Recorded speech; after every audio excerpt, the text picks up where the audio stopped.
मंगतो फिरे है दाना ने, मैं फस गयो बफर खाना में। आजकल एक नया खानारो सिस्टम चालियोड़ो है, बफर खानारो सिस्टम, जिमें लोग उबा उबा हाथ में प्लेटा लेन खानो खावे।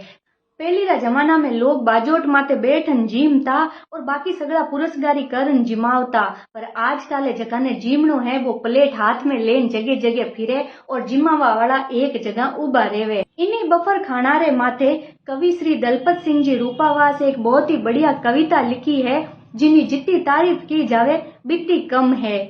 मैं रपट लिखा स्यू थाना में, मैं फंस गयो बफर खाना में। मने बात समझ में नहीं आवे, गाजर टमाटर काचा खावे।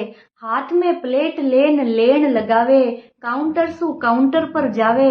जू मंगतो फिरे है दाना ने, मैं फंस गयो बफर खाना में। बाजोट पातिया जीमण थाल, इन सबरो तो पड़ गयो काल।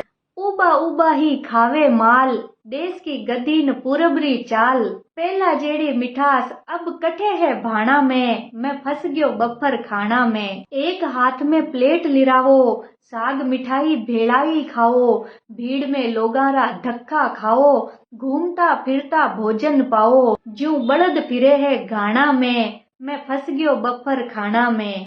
ऑर्केस्ट्रा वाला नाचे गावे, बींद बीननी हंसता जावे। घरवाला लिफाफा लिरावे, सगड़ा को ध्यान है गाना में, मैं फंस गयो बफर खाना में। बूढ़ा बडेरा कीकर खावे, विकलांगा ने कुण जिमावे। टिंगर टाबर भूखा ही जावे, कोई बैठा ने कोई उबा खावे। इन लोगा ने कुण समझावे, देखा देखी होड़ लगावे। सब लाग्या है आना जाना में, मैं फंस गयो बफर खाना में। बहुत ही शानदार रचना लिखी है कवि श्री दलपत सिंह जी रूपावास। अगर आपने आ कविता पसंद आई होवे तो आगे शेयर जरूर करजो सा। राम राम सा।